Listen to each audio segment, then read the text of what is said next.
Assalamualaikum warahmatullahi wabarakatuh. Halo anak-anak, apa kabar semua? Semoga kita dalam keadaan sehat selalu ya. Baiklah, pada pembahasan kali ini kita akan belajar tentang menggambar model. Sebelumnya, mari kita persiapkan alat tulis dan buku ajar tentang menggambar model.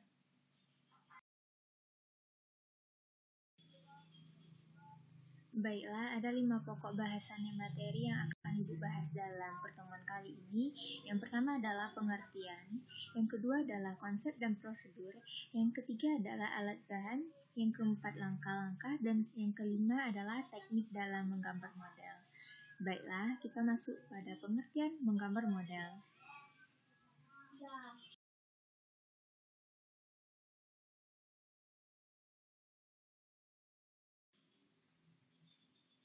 Pengertian. Baiklah, anak-anak Ibu di sini tahu nggak apa sih menggambar model? Apa sih itu pengertian menggambar model dan apa sih yang maksud dengan menggambar model? Baik, Ibu akan membahas dan mengulas tentang pengertian dari menggambar model. Menggambar model adalah menggambar menggunakan objek. Model adalah objek gambar atau bahan inspirasi kita dalam menggambar. Objek tersebut dapat berupa objek 3 dimensi dan dapat berupa juga objek 2 dimensi. Objek langsung atau objek 3 dimensi adalah objek secara nyata kita lihat di depan mata kita saat menggambar. Bisa kita lihat pada contoh gambar di samping, yaitu seorang anak yang sedang menggambar teko yang ada di depan matanya. Yang selanjutnya ada objek tidak langsung atau bisa kita kenal juga biasanya dengan objek 2 dimensi. Objek 2 dimensi adalah objek yang tidak langsung kita lihat secara nyata, misalnya seorang anak yang sedang menggambar teko melalui layar HP atau melalui smartphone-nya. Baiklah, apa sih objek gambar model yang boleh kita gambar? Objek tersebut dapat berupa hewan, tumbuhan, manusia, dan benda. Pada pembelajaran kali ini, Ibu akan membahas tentang menggambar model dengan objek benda, atau kita kenal juga dengan menggambar model objek alam benda.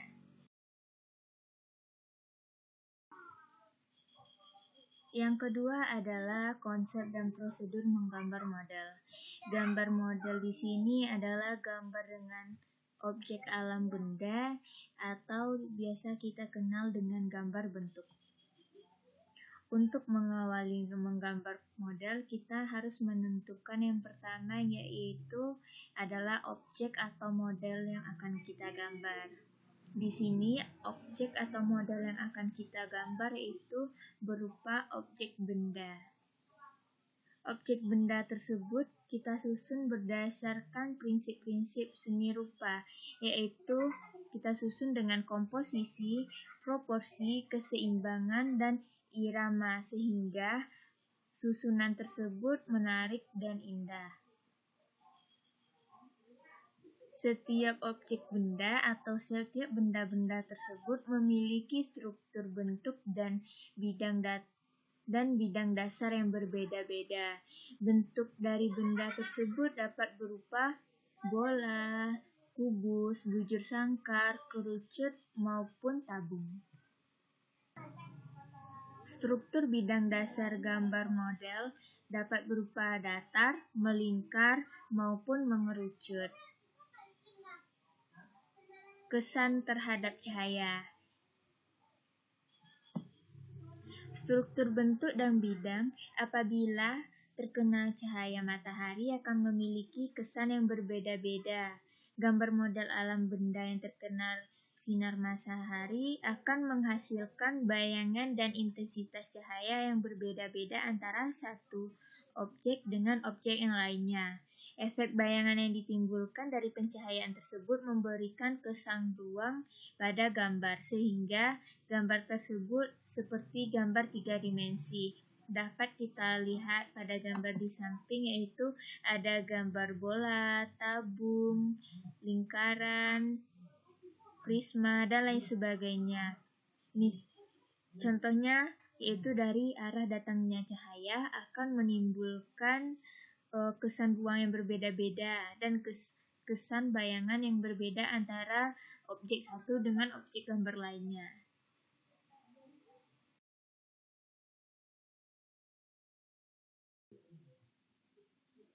Dalam menggambar model, kita harus mematuhi prinsip-prinsip seni rupa agar gambar yang dihasilkan memiliki keindahan dan nyaman dilihat oleh mata yang melihatnya. Yang pertama adalah prinsip komposisi. Prinsip komposisi yaitu berupa susunan objek gambar yang menarik dan indah. Komposisi merupakan cara kita mengatur dan menyusun objek gambar, warna objek, jenis objek gambar, dan latar belakang gambar. Sesuai dengan komposisi pada umumnya. Komposisi dapat terbagi tiga. Yang pertama adalah komposisi simetris, komposisi asimetris, dan sentral. Yang pertama, komposisi simetris. Komposisi simetris di mana benda-benda tersebut disusun dengan sama. Yang pertama misalnya ada satu benda di sebelah kiri dan ada satu benda lagi di sebelah kanan. Jumlah bendanya sama. Itu merupakan salah satu contoh dari komposisi simetris. Contoh lainnya itu benda tersebut memiliki ukuran dan bentuk yang sama antara kiri dan kanannya. Yang kedua adalah komposisi asimetris. Komposisi asimetris yaitu posisi bendanya tidak sama. Komposisi benda tersebut tidak sama baik dalam posisi maupun ukurannya, namun masih tetap memperhatikan proporsi, keseimbangan, dan kesatuan antara benda atau objek gambar. Bisa kita lihat pada contoh komposisi asimetris yang kita tampilkan atau yang Ibu tampilkan di PPT. Selanjutnya ada komposisi sentral. Komposisi sentral yaitu pusat perhatian benda atau objek model gambar terletak di tengah-tengah bidang gambar. Contohnya, penempatan objek diatur sesuai dengan proporsi bentuk model dan diatur seimbang dan memiliki kesatuan antar benda. Contohnya, ada objek besar di tengah dan masing-masing sisinya memiliki objek-objek yang kecil, sehingga dia tetap memiliki kesatuan yang indah. Selanjutnya ada prinsip proporsi. Proporsi adalah perbandingan ideal dan harmonis. Perbandingan ideal tersebut yaitu berupa bagian-bagian benda yang menjadi objek model gambar. Dapat kita amati pada gambar berikut, yaitu terdapat pada dua gambar ini.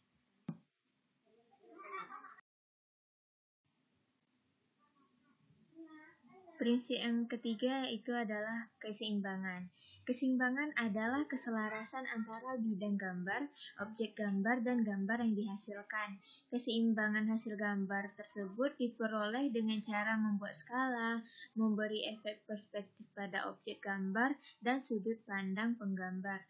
Contoh keseimbangan tersebut dapat kita lihat pada gambar berikut, yaitu terdapat 3 buah objek gambar yang saling mengisi ruang antara gambar satu dengan gambar yang lainnya atau antara objek satu dengan objek yang lainnya. Prinsip yang keempat adalah prinsip kesatuan. Prinsip kesatuan merupakan keselarasan dalam pengaturan objek gambar sehingga benda-benda yang diatur satu sama lain memiliki kesan ruang, kedalaman, dan antar objek gambar saling mendukung sehingga akan menghasilkan gambar yang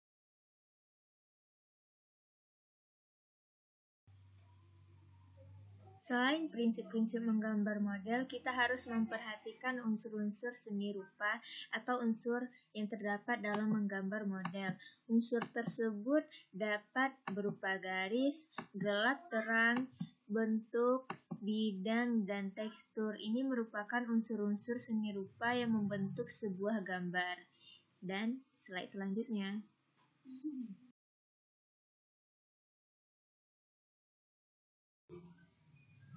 Baik, selanjutnya adalah alat dan bahan dalam menggambar model. Anak-anak Ibu perhatikan. Yang pertama ada pensil. Pensil yang digunakan dalam menggambar model dapat berupa pensil H, pensil HB, 2B, maupun sampai pensil 8B. Pensil tersebut berguna untuk membuat sketsa ataupun mengarsir dalam menggambar model. Selanjutnya adalah penghapus, selanjutnya kertas. Gunakan kertas yang sesuai dengan kebutuhan. Jadi dalam menggambar kita harus menggunakan kertas yang sesuai dengan kebutuhan. Jenis-jenis kertas biasanya bisa berukuran A3, A4 maupun kuarto. Untuk latihan biasanya kita gunakan kertas HVS. Selanjutnya ada pensil warna, ada krayon dan cat air. Pensil warna, krayon dan cat air digunakan untuk memberikan kesan warna dan kesan lebih dalam pada gambar. Pensil warna dapat dilakukan dengan cara mengarsir pada gambar dan memblok warna. Krayon juga begitu, ada dua macam krayon, yaitu krayon kapur dan krayon lilin. Selanjutnya ada cat air. Cat air terdiri atas bentuk tube atau batangan. Cat air berbentuk tube menggunakan palet biasanya, dan berbentuk batangan bisa digunakan di kemasannya langsung. Baiklah, itulah tentang alat dan bahan.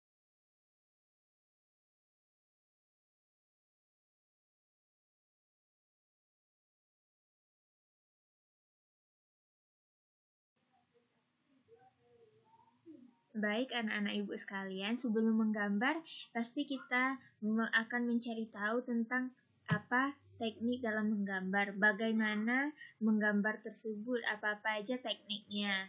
Baik, ibu akan mengulasnya. Teknik dalam menggambar model ada beberapa, yaitu yang pertama adalah teknik arsir. Teknik arsir adalah teknik menggambar dengan menggunakan garis-garis sejajar atau menyilang. Bisa juga kita padukan dengan garis sejajar dengan menyilang sesuai dengan kebutuhan atau sesuai dengan gelap terang pada gambar tersebut.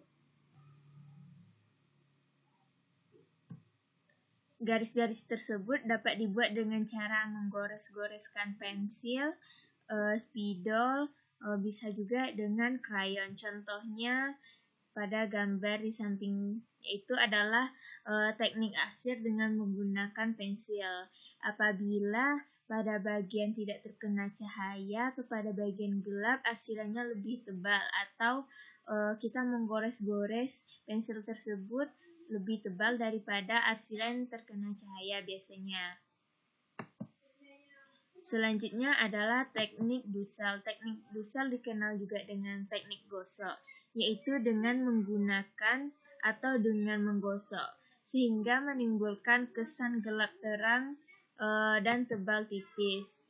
Alat yang biasa digunakan antara lain pensil, krayon, dan alat dusel.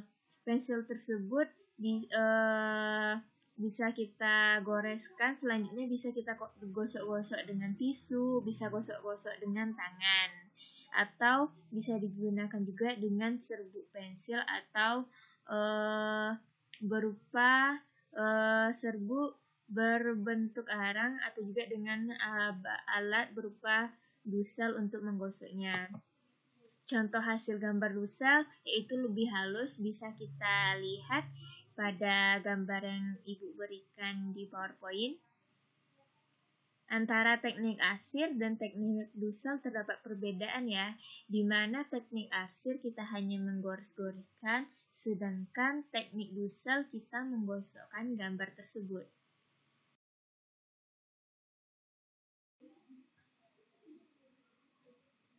Teknik yang ketiga adalah teknik blok atau teknik siluet, yaitu menggambar dengan menutup bagian objek gambar dengan satu warna. Biasa warna yang digunakan yaitu warna hitam.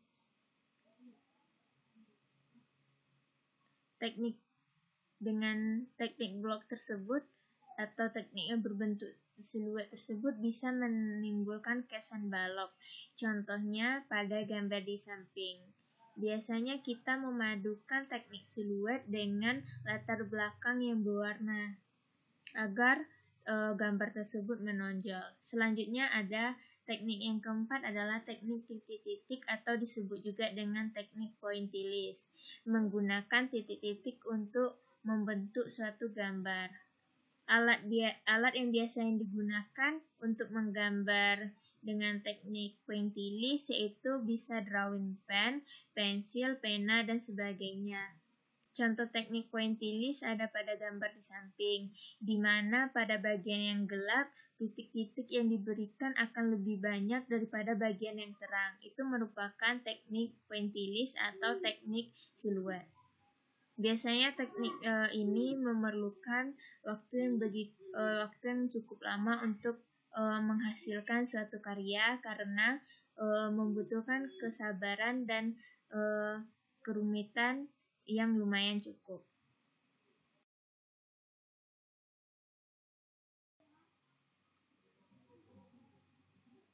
Yang kelima ada teknik akuarel. Teknik akuarel disebut juga transparan. Teknik akuarel merupakan menggambar dengan menggunakan cat air dengan sapuan warna tipis. Alat dan bahannya yang biasa digunakan itu cat air, palet, cat poster, kuas, tinta bak, dan lain sebagainya. Contoh teknik akuarel terdapat pada gambar di samping yaitu gambar lukisan alam benda buah-buahan. Dapat kita lihat bahwa sapuan warna yang digunakan tipis dan tidak tebal.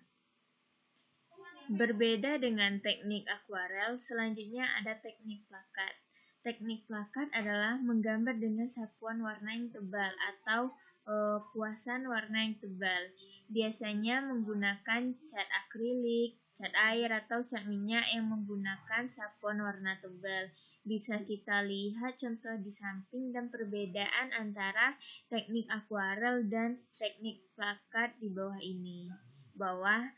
Teknik akuarel memiliki sapuan warna yang tipis dan teknik plakat sapuan warnanya tebal.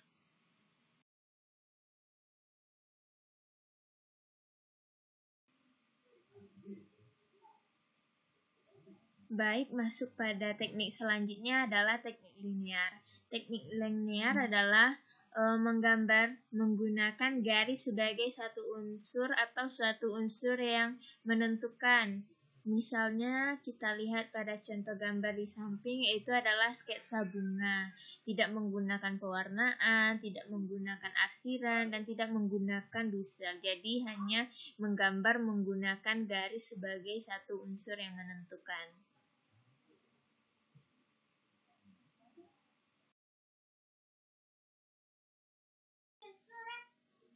Sebelum menggambar, kita harus mengetahui langkah-langkah dalam menggambar model.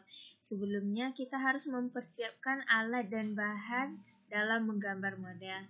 Selanjutnya, yang harus kita persiapkan yaitu adalah objek gambar model. Apakah objek tersebut berupa benda-benda di sekitar kita, berupa benda-benda kecil, benda besar, atau lain sebagainya. Contoh yang pertama yang kita persiapkan adalah buah apel dan botol. Selanjutnya, langkah pertama kita akan membuat sketsa. Sketsa dapat misalnya dari buah apel dapat sketsa dasarnya berupa lingkaran. Dari botol dapat berupa persegi, nanti kita bentuk sesuai dengan bentuk aslinya. Yang kedua, berikan kesan gelap terang. Sebelum kita mewarna, kita bisa mengancang-ancang di mana bagian kesan gelap terangnya, dari mana arah datangnya cahaya, agar kita bisa menentukan kesan gelap terang saat diwarna. Selanjutnya, buatlah detail pada objek. Detail tersebut dapat berupa bayang-bayangan pada objek, tekstur-tekstur pada objek, dan selanjutnya perjelas setiap bagian objek dengan warna. Warna-warna yang bisa dipilih yaitu warna-warna yang selaras atau warna yang sesuai antara satu bentuk dengan bentuk yang lainnya agar adanya keseimbangan dan keselarasan dalam pemilihan warna agar warna tersebut harmonis. Yang keenam ada penyelesaian akhir.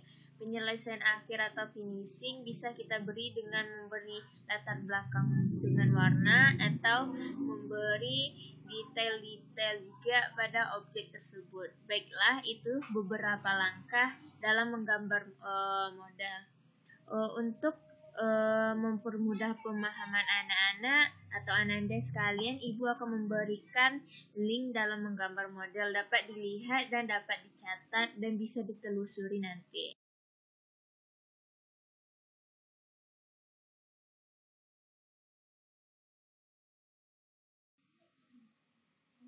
Baik, itulah paparan materi dari Ibu. Kegiatan selanjutnya kita akan mengadakan kuis dan mari ikuti petunjuknya. Terima kasih, semoga bermanfaat. Assalamualaikum warahmatullahi wabarakatuh.